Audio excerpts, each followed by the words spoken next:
Another Zoom catch-up, this time with St Joseph's coach, Paul Carson. Hello, Carso. How are you? Good afternoon, Kingy. I'm good. You've rolled into the new job nicely. You've made sure you've positioned yourself in front of their, it's not a media banner as such, but one of their promotional tools, and they'll get you in good with the new bosses. Yeah, well, that was the only proviso I could do this little chat, Kingy, just to give the business a little plug there. And anyone who's out there needs a little bit of labour hire, let me know. All right. Been busy, or has COVID-19 impacted programmed? It has been, well, it's probably been a little bit slow, but this week's been actually surprisingly busy. Some of our bigger clients feel like they might be bouncing back a little bit.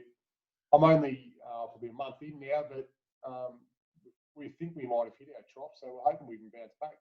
Yeah, hopefully that's the same with sport and we can bounce back soon. We're still waiting for, obviously, AFL Victoria and government direction. How's the lockdown been for you, and how have you handled it as coach of St Joseph's?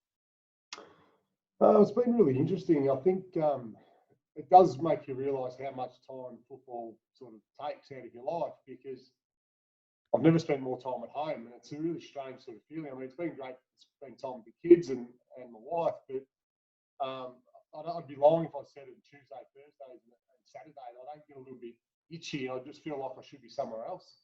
For a long time, maybe 20 years now, Tuesday, Thursday, Saturday's been occupied playing footy through the winter. So it has been a little bit strange to adapt, but I suppose it's become normal now. It's really bizarre. Yeah. Have you learned some new skills as a coach that you didn't have? And I'm talking about, obviously, the use of technology and the like. Well, even the fact, sitting here talking to you like this, King, this is how we communicate now, and the same with our boys at Joey's. And not to say we've not talked too much football, to be honest, but we do Zoom, or we've had FaceTime chats, and much the same like this, just to check in and say good day and see who everyone is, really, more than anything. So in terms of keeping your boys connected physically, have you been able to put programs in place and the like? I know you've obviously got some well-heeled people in terms of their knowledge that you're able to tap into. Have you been able to do that through this period? Yeah, so Ryan Letters played a big part. He's our fitness conditioning guy, and he's played a big part through the last 6-8 weeks now, and he'll probably continue over the next 6 to 8, I imagine. But program goes out. They check in with him more often than not, and amongst themselves. To be honest, it's not something as a coaching group we've really tried to ride or drive too hard. We've probably more tapped in a little bit, making sure guys' well-being, sort of mentally, work, family is probably taking number one priority. We trust that they're doing the work, and from all reports, the guys are still in really good shape and really committed to the cause. But first and foremost, it seems like everyone's in pretty good spirits, so that's good. Yep. You hope we can get back and play some footy. How much time do you think we might need before round one to, as a group, to be able to, I suppose, do some match sim and the like? You're going to need at least 2 or 3 weeks before you bounce the ball for what will be round one? Yeah, I was chatting to a friend of mine today, and I would have thought, in perfect world, we might get some notice 2 or 3 weeks out, 2 weeks out, where they can say, right, we're back to full training. And then I think from there, so that gives us a little bit of a window. Then from when they announce full training, I would like to think we probably get a good 4 weeks in, because the guys might be doing some running and conditioning, but it's so different to sort of match simulation and conditioning for actual football, and then even touching footballs. Again, I know we're all in the same boat here, but you'd think probably a good month as a group before we even sort of got competitive is probably paramount. Now, we're all a little bit hamstrung, and we're all in it together, so everyone's going to be in the same sort of paper. So it is what it is. Yeah, it'd be interesting to see the injury rate if we do get a season underway, and not just your soft tissue injuries, but guys that, the bumps that they would have been used to through pre-season and then rolling into practice matches in a normal season, their body might not be conditioned for that. You might end up with blokes with, more of those injuries. Yeah, I agree, and you see that even through the pre-season when 2, 3, 4 weeks in, guys start feeling a little bit niggly or a little bit stressy, and I'd imagine that would be the same, because we're going to be forced to go from, depending on how much guys have done, from 50% to 100% in such a short time. There's no real build-up. It's going to take weeks. It can take months to actually get yourself match fit, to game ready. And like you say, I wouldn't be surprised if there's a lot more soft tissue injuries, 100%. Yep. You're one of the more senior figures in local football through your playing days, and now obviously into a fourth season of coaching after your couple of years with Anglesey. Have you been consulted at all by AFL Barwon on your thoughts? No, I haven't actually. No, yeah, short answer is no, I haven't. And no, I haven't really looked too much into that. I'm not sure if they're actually consulting anybody. You know, I'm happy to give my opinion. You know that. Yeah, I suppose you've got your president as well, Todd Devine, who's I think got a fairly strong voice among the GFL presidents that you can work through. Yeah, no doubt. You know, he's a smart man, Toddy, and he's got a really good business mind, and he thinks really logically. And I've got no doubt that he's probably been in constant communication with the AFL Bar, and I'll leave that side of things to Todd. Yeah. Yep. Some positive news while you have been away. We spoke with Riley Kershaw here at krockfootball.com.au about 2 or 3 weeks ago, and he's given an indication that he won't be too far away from potentially playing if we do get back sometime in July.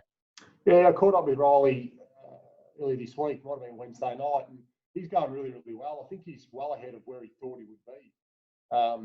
It's only been 8.5 months, I think he said to me. So he was probably, given that we were still training and playing, he's probably not far away from actually making a debut, making a return.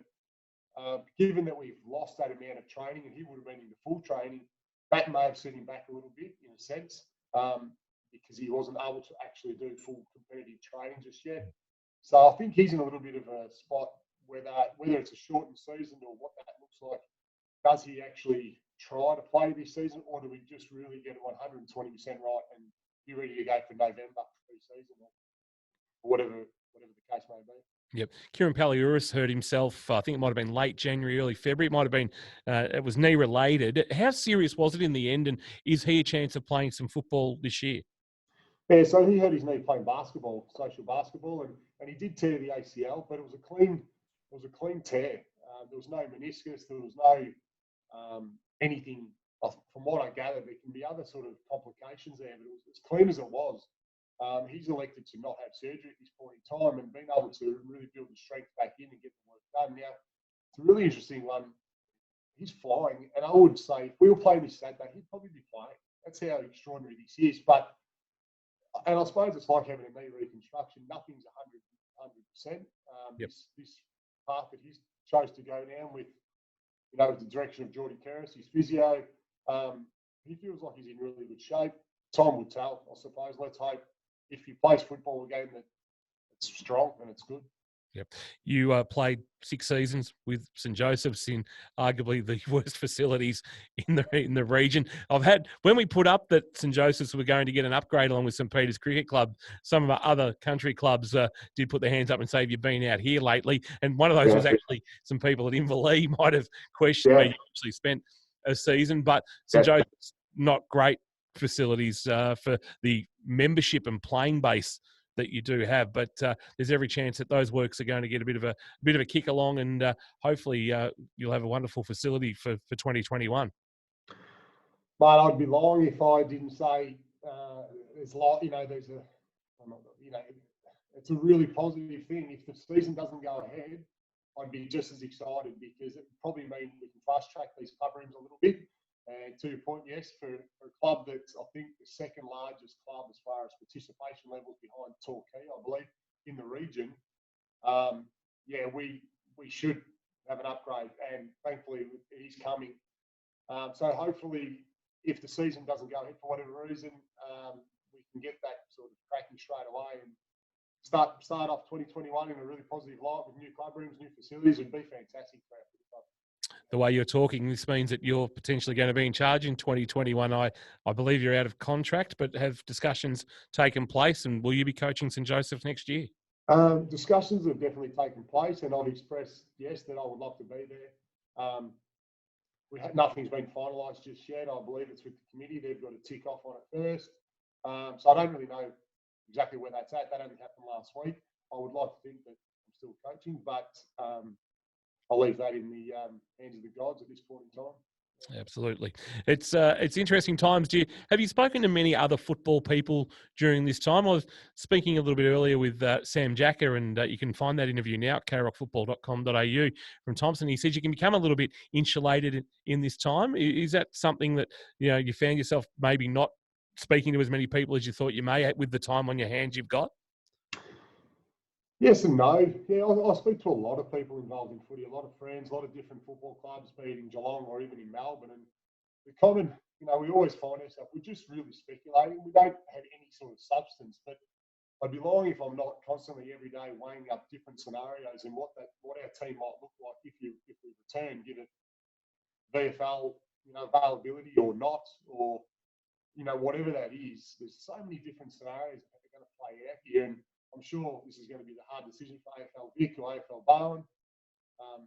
There's just so many things that have to be considered.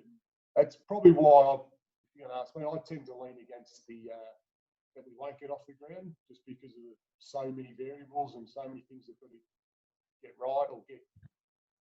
Yeah, I don't know, but no, I don't find myself talking to too many other than that, because the family take up all the extra time I've got, mate. Yeah.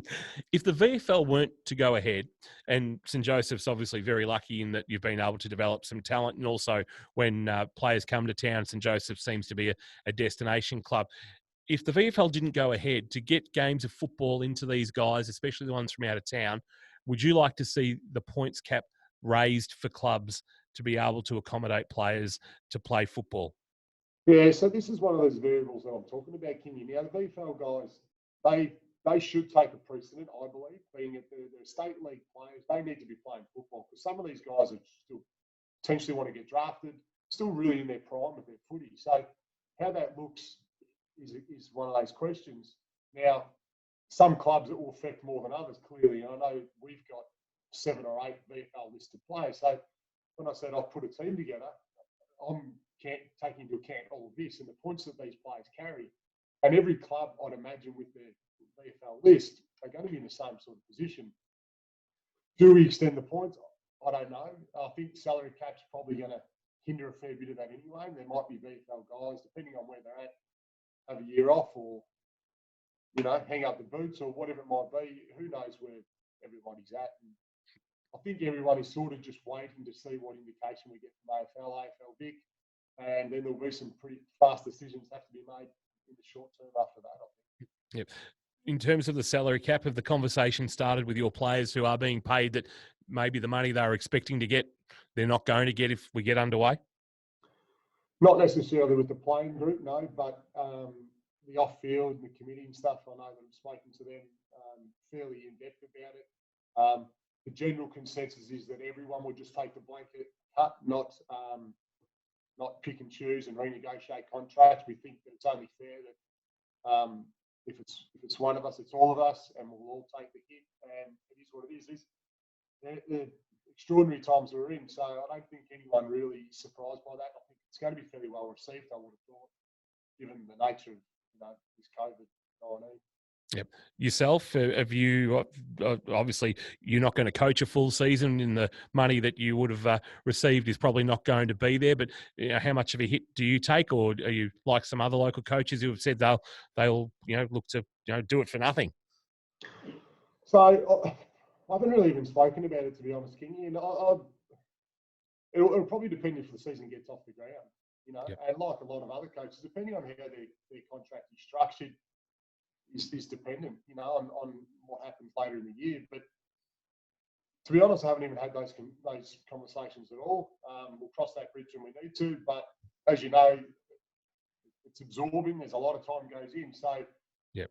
I'll take the hat off to these guys who say we do it for nothing. They must be in pretty good financial positions, I would have thought, or run pretty good businesses. But yeah, I don't know, mate. I'll cross that when we have to. Yep. Yeah, fair enough. Your brother Dale, an absolute superstar, still running around at Anglesey, but still in fantastic physical shape. Have you whispered in his ear and he said, gee, 11-game season would just suit you at age, what's Dale now, 37? Dale's about to turn 36 next in 2 weeks. Yeah. Yep. Has that gone through your mind to see if he's... Oh, absolutely. And I think it's definitely gone through his. I think he's he'd be wrapped. And even of 10, 11 games, he would probably pick and choose 7 or 8 of those. And I watched the Lovey interview the other night. And I think those two are in the same boat, at their age and where they're at and what they've achieved. A shortened season is ideal for these guys, absolutely. So we couldn't rule out Dale Carson being in the red, gold, and black this year? Definitely rule it out for the red, gold, and black. I think he'll be playing the blue and white. Yeah. Okay. You wouldn't do that to Paul. You wouldn't do that to Paul Nigro. I wouldn't do that to St. Joe's community. Dale, I think as good as he's been, let's just leave it at that. I reckon GFL's probably going past him now. It'd be like when Plugger came out of retirement for the Swans after a couple of years off. Probably should have left well enough alone. Yeah, let's just finish on good terms. Yeah. Carso, it's been great to catch up with you. You're always very honest and very open when we do have a chat, and our listeners really appreciate that. Well, our viewers, in this case, really appreciate that, and I'm sure programmed are wrapped for the exposure they're going to receive as well. Absolutely. No, appreciate it, Kingy. Anytime.